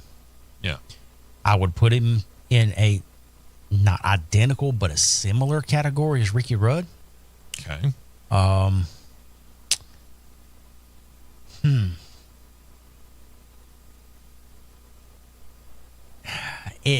Those two are the most prominent ones. Let's presume for a moment here before we go to break. Let's presume that Denny Hamlin ends his driving career, whether he goes part-time or what, and he does not win a title. Is he, based upon his resume right now, a surefire Hall of Fame? Yes. First ballot Hall of Famer? Yes. Think so. Okay. Because I kind of tend to agree, but I just wanted to get a double check on the opinion. But based off of criteria and how these got into it, if Mark Martin, Carl Edwards, Ricky Rudd, and Harry Gant can get in, he can. You may not like him, but he does win. There ain't no doubt about it. Catherine Legg's back. We talked about her last week, expanding out her schedule. We'll detail it next. Stay right here for more on the Championship Racing Network.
drivers only. And back out to the track for more action on the Championship Racing Network. All right. We appreciate all the feedback, by the way, on CRN Live on YouTube. Mr. Plow, we're going to work on that. You wanted a Mount Rushmore of non-championship winning drivers. Matt says he can work one up. We'll give him a couple of minutes here to think about it. While we give a little bit more information to you here, for example, Catherine Legg, we talked about her just last week. She said she's going to run several more Cup and Xfinity Series races with her primary sponsor, ELF Cosmetics. We noted a couple of those races, but she hadn't completed the entire slate that she was going to be running. Well, now we know that she has. For Cup Series outings, you'll notice a trend here. They're going to come in Mexico City, Chicago, Sonoma, Watkins Glen, and then Richmond. In other words, it's a very road street course heavy schedule with Richmond thrown in.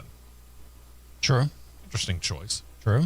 As for her time in the Xfinity Series, she'll be at Rockingham later today as we air live. Then she comes to get thrown into the heat of Talladega. She'll go then to Texas, Charlotte, Nashville, Atlanta, and Indianapolis. So in other words, somebody listening to what I said a few weeks ago? Seems like it. But for all the road courses she's going to be running in the Cup Series, she doesn't have any road course Xfinity. Which is dumb, if you ask me. Let her go doubleheader. Yeah. Well, she's going to, I guess, use the Xfinity Series to try and hone her oval track skills. I don't know. That's about the best way I can put it. Something. By the way, for her one Cup Series outing in Richmond later on this year, I guess to try and work that up. But anyway, who's she going to drive for? She'll be driving for Live Fast Motorsports and Cup, which means she'll be a back marker because, unfortunately, it's really a lot more the car. I'm not criticizing her ability to drive at all. The car's not good. I'm sorry, it's not. But with her background in road course racing, that could level some things out. Could, keyword, could with a capital O-U-L-D, equalize everything out. For me, a lot of it will depend on who exactly is setting that car up for her. Because it's going to be them. Now, if it was somebody like an RCR driver that they was putting in there, RCR would set the car up, and I don't even think that would still matter today. Maybe not. Xfinity Series, all of those will be with Jordan Anderson Racing. Now, Jordan Anderson Racing does not build bad cars, truth be told. They get RCR hand-me-down cars. Yeah, but they take care of them. And, I mean, we've seen Jordan Anderson be more than competitive at tracks like Talladega. And I'm going to consider, and I still think somebody listens, I'm going to say this. Jeb Burton, Blaine Perkins. Yeah. More so Jeb Burton. Okay. Talk to her before that race. Tell her to lock onto your car and lock onto your bumper and don't move. Yeah. Yeah, you two need to be glued together. Jeb Burton, from a super speedway standpoint, I put Jeb Burton into the same category as Jamie McMurray. He's arguably one of the more underrated super speedway drivers in Xfinity. Mm-hmm. Yeah, I could agree with that. Just like Jamie McMurray in Cup, Landon Castle in Cup, the more underrated super speedway racers. Just like Parker Kligerman, wherever he's in Cup, let's say Cup, Xfinity, or trucks. Where's he at a super speedway? He is consistently towards the front. Yep. Always lock onto the car. Don't move. Yeah. And learn. Take the time to learn. That's the key. Roger Penske, not really well known for his willingness to put up with losing a whole lot. And as such, Fox Sports reporter Bob Pockris reported this week, quote, Ryan Blaney crew has struggled, so Penske makes change for Talladega. Keaston France in at front tire changer, replacing Skip Flores. France was on the pit crew for Zane Smith. Turns into a straight trade. We found out later Flores going to the 38 car, so that is, again, straight trade. Flores happens to also be the co-host of the Stacking Pennies podcast with Corey LaJoy, so if that name sounded familiar, that would be why. Not that it matters in the end, but it's just interesting to note because I don't think it'll affect him being on the podcast. But why make the change on the crew of the 2023 Cup Series champion who currently sits 6th in the points? Well, the points ranking is not really what's concerning Roger Penske in this. In this case, it is the crew ranking, which is something less than sixth. Well, okay, much less than sixth. Using the average performance of all 36 chartered rides, taking the performance of the pit crew based upon a series of different parameters, they rank those particular crews. The crew of the 12 team ranks 25th. Why trade with the 38 car? Well, Why are we Penske, by the way, supplies pit crews to Front Row Motorsports. ranking crews like it's a competition? I don't know. I guess Do because we have everything's a competition. Do we have a these days. hidden points fund for crews now or something? Either way, this is Penske hoping to continue his Cup Series championship winning streak. He's currently standing at 3. Joey Logano 2022, 2023 with Ryan Blaney, 2024 with Logano again. So I guess he's just hoping to try and better his odds at doing that. And you and I know this very, very well. If we get a green flag pit stop at a Talladega, Yeah. you better be on it. Because if you lose track with all those other cars that you're pitting with, you're out of luck, dude. You are out of luck. Very, very true. All right, Beard Motorsports. They have announced their plans to enter 2 more races this year. Now, this is that part-time team that we have talked about over the last few years that really runs only on the Super Speedway Rules tracks, which now includes Atlanta, but also, of course, Daytona and Talladega. But now they're saying that they're going to put their number 62 Chevrolet out on the track for the upcoming races at Texas on May 4th. And they're going to the Brickyard 400 in late July, and they're going to have Xfinity Series regular Jesse Love driving. I mean, that third RCR car that you're just taking, putting a 33 on? Bingo. C4 Energy, which was Love's sponsor for his Cup Series run at Bristol Motor Speedway, running for his Xfinity Series team, Richard Childress Racing, going to be a sponsor at Texas and Indy. And, of course, Beard will have RCR helping them out because they do have that technical alliance. So not only will they get the driver, they're going to set that car up for this guy. Sure. Again, It's probably on the setup plate already. Something's set to happen at RCR sooner rather than later because the number of races that they're putting Austin Hill in and Jesse Love in tells me that one or both of them are about to step up to Cup. I'm gonna say Hill before Love, but I've seen stranger. I mean, you and I are both we're both well documented on this show and on the podcast as stating that we are not Austin Dillon fans. Austin Dillon is an anchor on the RCR team. Plain and simple. Austin Dillon would be better off serving his grandfather by moving to the front office. Yeah, because Ty hasn't been in a Cup car in a few years, and strangely enough, week to week basis, outperforming him. Ty's been outperforming him. And I'll be honest with you, I didn't predict that. No. And then there's the question of Kyle Busch. How much longer is he, Kyle, willing to put up with the inconsistency that is at RCR? Not very long. Not very long, because I sense that there's a path that he's about to merge back with. If he stays, if Chevrolet's going to keep him, he finds a way and he merges back into the Hendrick banner. There's a reason I said banner there. Merging back into that. That way, he's got at least 1 or 2 shots to line up on asphalt and race in a full-body car or truck with Brexton 1 or 2 times before he hangs it up. Too. Yeah, because Keelan and Kevin's going to be doing it very soon. Mm-hmm. And first Pro Late model start Keelan had put it on a pole. Yeah. So we know they can wheel the car. Oh, yeah. Brexton's not very far from being able to. Pretty much the same thing. I mean, those two are going to work their way up together. There's no doubt about it. They'll always those two will be attached. To the Braxton's got a couple more years before he can get in a full body stock car. I agree, but at the same time, those two are attached at the hip. They're going to be moving up together for all intents and purposes. They are. Haas factory team announced that Texas A&M, which first paired with them last year when it was known as Stewart Haas Racing, going to be reteaming with them. Driver Cole Custer and the number 41 car. They're going to join as a season-long associate sponsor, but they're going to be a primary sponsor for one race, and not the one you think it might be. The one that you think it might be would be the natural one for them to be a primary sponsor of. That would be the upcoming race at Texas Motor Speedway, but they will be on the car as an associate sponsor for that race. Their one time as primary this year is going to be at the upcoming Coca-Cola 600 Charlotte. In addition, Texas A&M will feature prominently on the helmet of IndyCar driver Felix Rosenqvist.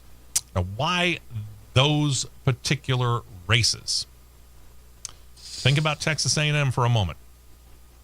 Think about their military connections, and you might have figured out why they're doing Memorial Day weekend as big as they are.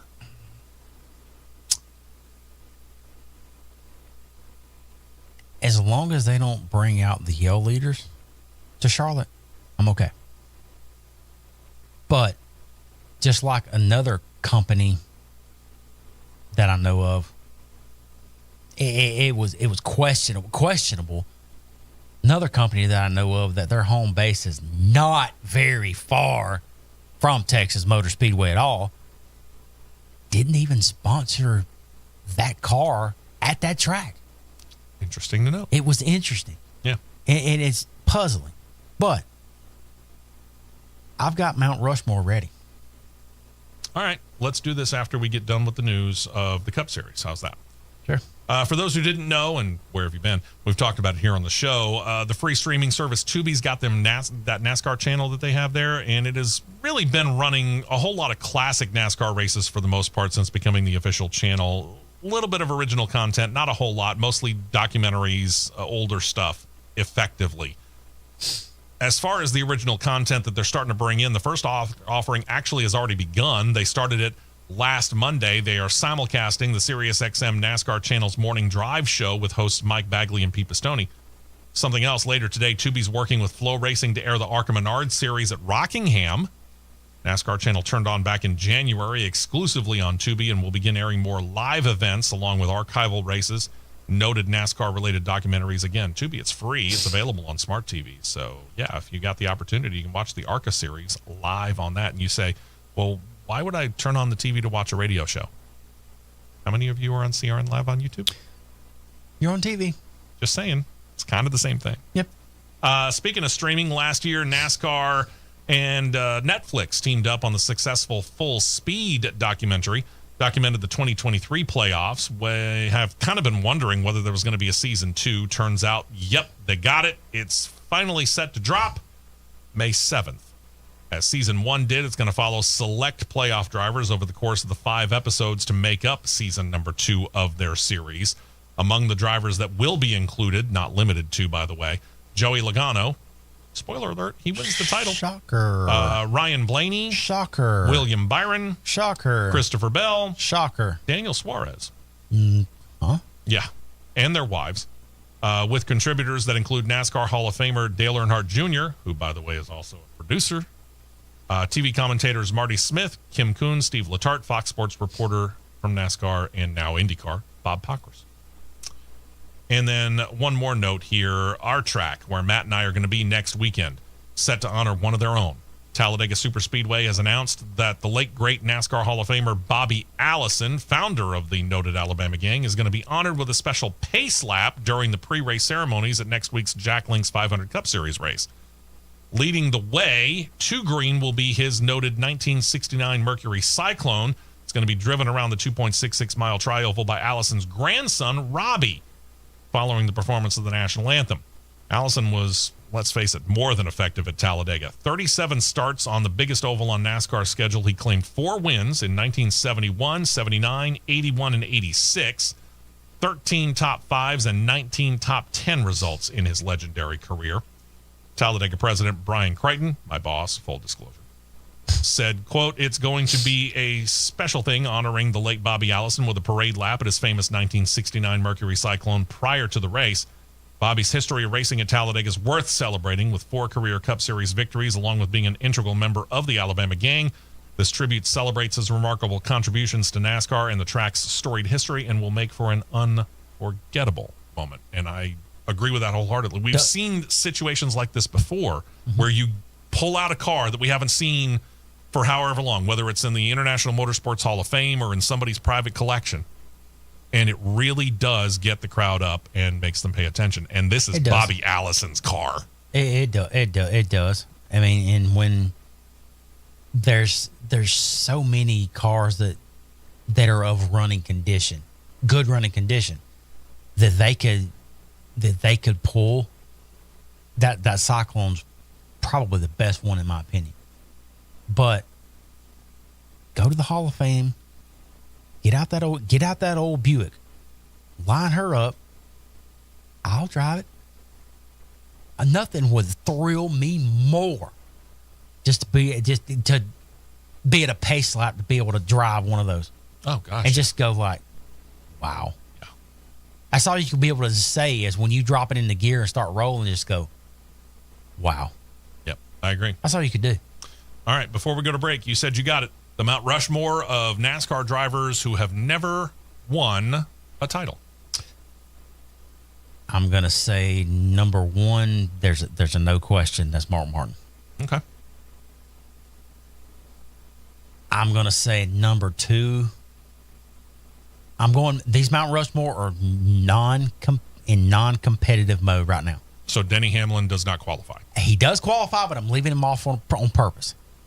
Because you're specifically choosing drivers who are no longer active. Correct. So that's why I say Denny Hamlin doesn't qualify. Mark Martin 1. I'm going to say Donnie Allison 2. Okay. All right. I see where you're going. Number 3, I would put in Tim Richmond. Yeah, and he's an interesting one because no less than Dale Earnhardt himself said of Tim Richmond, if he had lived, I probably wouldn't have 7 titles. My Mount Rushmore's going to have 5. Okay. Number 4 is going to be Davey Allison. Yeah, a life also cut short prematurely. And probably Dale Earnhardt at some point in time might have said exactly the same thing about Davey that he did of Tim. It wouldn't shock me at all. And number 5, he didn't win a Cup title, Carl Edwards. Okay. And I say this only because I recognize the era that you're talking about. If there is a weakness in your Mount Rushmore, is that it kind of is more modern era than anything else. I mean, there are a whole lot of drivers. I mean, there's a ton. There is a definite ton. Yeah. But those are the prominent names that I thought of from modern era that I thought fit it. If we went back in history, the number of names, I mean, Curtis Turner was one of the ones that was mentioned on CRN Live on YouTube, and we appreciate that. Yeah, him for sure. There's a whole slew of, and the same could truthfully be told about it when we talk about the modern era too. Mm-hmm. There's a whole slew of drivers out there. That's why a Mount Rushmore is a Mount Rushmore. You are limited to the number that you can choose. I mean, you could put Curtis Turner, easy. Fireball Roberts. You could put Ernie Irvan, easy. Oh gosh, yeah. You could put Ken Schrader, easy. Mm-hmm. You could put. I could go on from now until midday. Yeah, there's a whole lot of drivers that are out there. Absolutely. There really are, and that's but that's what makes it kind of fun. Truth be told, to be able to talk about stuff like this. We'll switch to the Xfinity Series. Not a whole lot to report there, but it is interesting to note that NASCAR is in need of a title sponsor for that particular series. We'll talk about what the details are there, and congratulations out to one particular Xfinity Series driver who happens to also be an owner, who's about to get a lot less sleep. We'll tell you why next. We will be right back with more on the Championship Racing Network.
my PA duties will preclude me from being able to do the show. And that guy right over there is probably going to be right next to me or somewhere near me for both of those events. So we're going to end up taking the next 2 Saturdays off. The podcast will continue. I'll mention to you that because we do that in the middle of the week. But this particular show, we won't be back again until the second weekend of the month of May. One of them may be an extended version. Possibly. Yeah, I won't deny that. All right. Congratulations in the Xfinity Series going out to the aforementioned Jordan Anderson. He announced this week he and his wife are expecting their first child, noted it will be a boy. Anderson posted on social media, "It's a boy. There's no way to put this feeling into words. Just an overwhelming sense of love, gratitude, and excitement for what's ahead. Our hearts are already full. I bet you they are. Get your sleep now, Jordan. You're going to need it. Because you're the driver, the owner, and soon-to-be dad." Or just send him to Larry Mack and Linda's house and we'll be okay. There you go.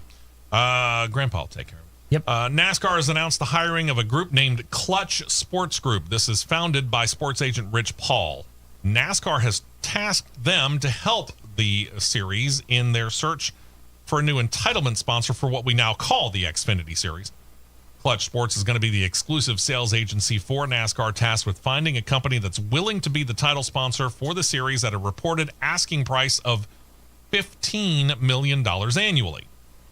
That's an important number to remember because of how this breaks down. That total, according to the Sports Business Journal, breaks down like this. It's $10 million annually for the rights fees, and then you get another $5 million that goes into helping market and do promotional activities for whoever the new sponsor might be. And it's a number that's actually down from the reported $20 million annual fee that the current title sponsor, Xfinity, is currently paying NASCAR for that honor. They dropped the price. Interesting. We'd let them call it the CRN series, but I ain't got $15 million, much less 20. Ooh, if I had $15 million, we'd just take a 1-year deal. Hey, here you go. Hey, 1 year is all it would take. It'd be the CRN 300, CRN 250, CRN 175K, the CRN Challenge. There you go. We'd take them all. Sure. Truck Series action. Carson Hocevar, who was announcing in the Truck Series race yesterday, has announced live on the air during the practice that was aired on Fox Sports 2 yesterday that he will be returning to drive in the Truck Series this season.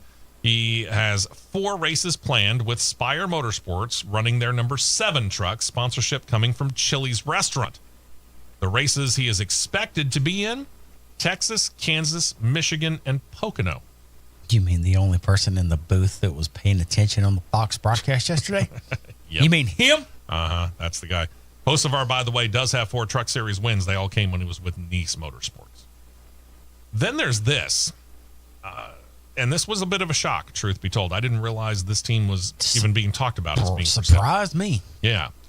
A team that's been around in some form or other since 1982 has been sold and will change names. Venturini Motorsports, best known these days for running and winning a lot in the ARCA Menard Series, has been sold. The team was started in 1982 by Bill Venturini, facilitating really his own being able to race in what is now Cup, Xfinity, and Craftsman Truck Series. Venturini Motorsports has been sold lock, stock, and barrel, and while it will run this weekend at Rockingham under the old name and for the rest of the year, it will begin a transition to the new ownership. And once the transition is complete, it will become Nitro Motorsports, which is already an active team in the ARCA Menard Series. The new owner will be Nick Tucker, who entered into a technical alliance with Venturini Motorsports before this season began, so he made, according to Billy Venturini, son of Bill, the most logical choice. He also got quite emotional during Friday's press conference. Billy Venturini is approaching 50 years old. He noted this, quote, "The last 20 years as owner and GM have been very rewarding, but also incredibly demanding. I love what the sport has given to me, but in return, I gave it everything I had, so the time has come to be able to prioritize other things ahead of racing. As a racer, nothing comes before the sport. That I understood, and I believed, and I lived by it, but it's now time to prepare for my departure." The transition pretty much begins immediately, but it's not going to be official and complete until October 15th, 2025. So for all intents and purposes, after the ARCA Menard Series 2025 season comes to an end. They will continue to use Toyota-branded cars As noted, Billy Venturini is going to remain with the team. He's actually going to remain as the team's general manager, GM, through the 2026 season before, I guess, stepping away pretty much entirely. But again, why choose Tucker? Well, Venturini said he actually did have several people come to him and offer to buy his operation. He said this, quote, "I knew that the person who was to take this team over when the time came needed to be someone who carried that same passion and intensity that I did. Nick is that guy." Nick seems to be the perfect fit to continue this program for the team and for Toyota with the same devotion to the driver development that I have had. And Tucker answered that, said, "Billy and I are cut from the same cloth, being born into the sport with a racing family, working up through the ranks at all levels, seeing how to build a driver with an intimate view that very few have.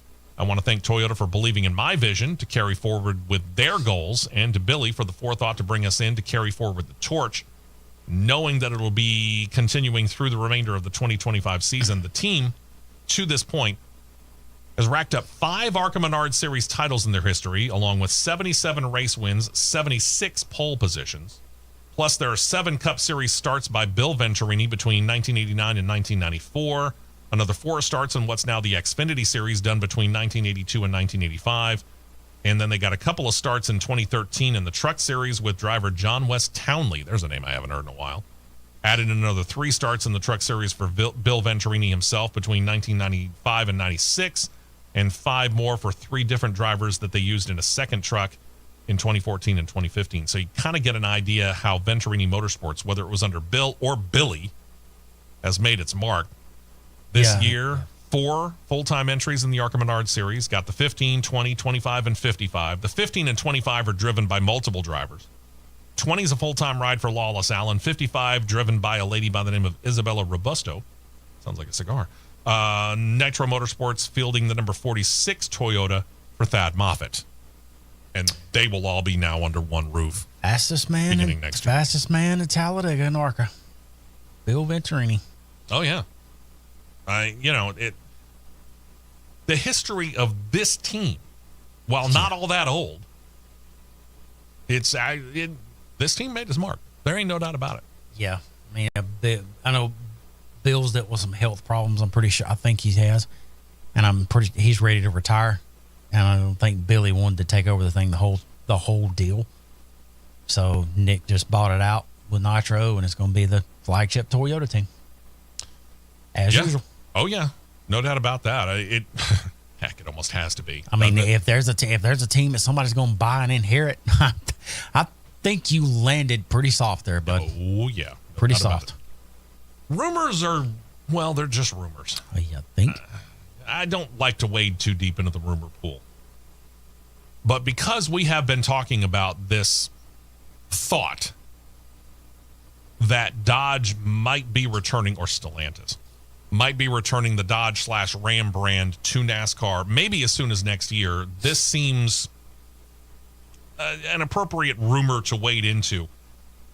But I caution you with this, because we do not often, in fact, hardly ever, use sportsnot.com as a source. And there are reasons for that, multiple ones. They're not one of the more reliable sources that's out there. Let's just put it that way. But we're going to mention this because, again, this is talking about that potential return of Dodge to NASCAR, or in this case, Ram, really more to the point. The site's reporting the rumor that Dodge coming back may also herald the return of GMS Racing. GMS, of course, shut down their Truck Series operation a couple of years ago after owner Maury Gallagher got into the Cup Series with Richard Petty in that team that we now call Legacy MC, right? Gallagher's set to become the minority owner of that operation because Jimmy Johnson is, for all intents and purposes now, the majority owner. So could the Gallagher family be seeking a return of the GMS operation? Maybe. The rumor specifically surrounds his son Spencer, according to the website, in reviving the GMS Racing name. Dodge is rumored to be talking about coming back to the Truck Series as soon as next year, but as of this time, no teams have been attached to them, nor has Dodge, Stellantis, Ram, or anything else under that brand made an official announcement of the intent to rejoin the series. Furthermore, the rumors have Dodge coming back to both Xfinity and Cup action by as soon as 2027 or 2028. Nobody from Legacy, what remains of GMS Racing, or, again, Stellantis, Dodge, Ram, Chrysler, pick any other brand that's under it, have commented on this. That's why I caution you to take this with, well, a salt lick.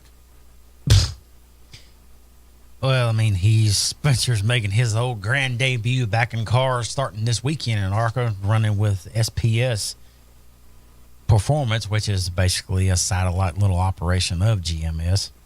He's already torn one car up. And all they did was pull out the backup car to the 23 of Tyler Reif and just slap 4 over the 3 and make it Spencer's backup car. And he's not exactly lighting it up in qualifying right now. He's sitting P13 behind literally a couple of 15-year-olds and behind a really good female driver, Laney Bice. She's 5th. Mm-hmm. So, attaboy, Spence. Light it up. Good job, man. Maybe get into ownership. You might be better at it. Yeah. We've been mentioning for some weeks now that Kyle Larson's trying for a second double in 2 years, running the Indy 500 and Coca-Cola 600 the same day. We all know about the drama from last year, but in case you had your head in the sand, weather delayed the Indy 500 a few hours last year. Larson decided to stay in Indianapolis. He finished the race. Then he left for Charlotte, arrived with the Coca-Cola 600 in progress, just in time for the race to be called because of rain. Of course, that caused a whole lot of fallout, right? Well, this year, everyone involved is saying that regardless of where the race might be or where Larson might be running in the race at that time, if there is a deadline that hits where he has to get out of the car and go to Charlotte, he will get out of the car and go to Charlotte, and they have Tony Kanaan on standby to take over the racer. One problem. IndyCar rules don't allow for replacement drivers. Oh, I'm sorry. Wait a minute. They didn't until this week. There's a new rule in the IndyCar rule book that now reads that a team can replace a driver if that driver is, quote, participating in another marquee event with the driver's principal racing series on Indianapolis 500 race day. Said replacement driver must pass a refresher program on day number 1 of Indy 500 practice, noting that the tires for the refresher course will have to come from that car's allotment of tires for the weekend. And once the refresher program is complete, said driver, Tony Kanaan, won't be allowed back in the car again. Or if the team chooses to use said replacement driver, then regardless of where they qualify, they have to start at the back of the field. So welcome to what we will now call from ever now forward, the Kyle Larson rule. Yeah. But I don't think it's going to take Tony Kanaan, but probably about 5 laps, and he'll be back up to speed. He'll be right back up to speed. He'll be right up to speed, no problem. They're about to do a test up there, the first and only test leading up to the actual running of the race itself. It's going to take place Wednesday and Thursday of this coming week. Feature 12 teams, bringing 34 cars in all, so pretty much every team is going to have a chance to get out on the track, about 7 to 8 hours each day of getting in their cars to kind of help set them up and get them ready for qualifying and the race, plus learn about the hybrid powertrains, which are going to get their first Indy 500 use. They were supposed to debut in last year's Indy 500, but they delayed it until after that, so they have not seen it yet. Somebody, I want to see 250 into a corner. Come on, let's go. Somebody. And then finally, good news, bad news situation for IndyCar and their Fox partnership, continuing as we talk about ratings. The good news is that the ratings year over year continue to be up. For example, for last weekend's Acura Grand Prix of Long Beach, the numbers were up 46% over last year's race, which aired on the USA Network. But the total number of viewers, not really all that good. When we opened up the season of the Streets of St. Petersburg Grand Prix, they had over 1.4 million people watching. Then we went to Thermal Club, dropped down to 704,000. The Crown Jewel event of the Acura Grand Prix of Long Beach brought in 552,000 people. Now, it was going up against the Cup Series race, which was on FS1. It also had the Masters Golf Tournament on CBS, and that's what has Fox saying is likely producing the numbers, which are lower than I think what they wanted. And they admitted it's significantly more, though, than the 2024 race on USA. Turns out that one only brought in 307,000 people. Eesh. Low. Back to the good news. The 3 races so far this year on Fox show a larger audience for IndyCar from 2024. They're up 27%. against the first 3 races of 2024. So we'll see where it goes from here. Good for them. All right. We're going to take off. They did a weird car swap, sort of. Really, it was more driver swap down in Homestead at Formula E, where a Truck Series driver got into a Formula E car and all that. But it wasn't really a car swap. It was an exhibition. They did pace laps. More of a test than a battery pack. Yeah, so we're not even going to mention it. Hope y'all have a great time. We're going to Talladega, then we're going to Barber. We'll be back in these seats 3 weeks from now. Thank you very much for checking us out. Don't forget about cross flags. We'll do those over the next couple of weeks. We'll talk to you soon. This has been a presentation of the Championship Racing Network.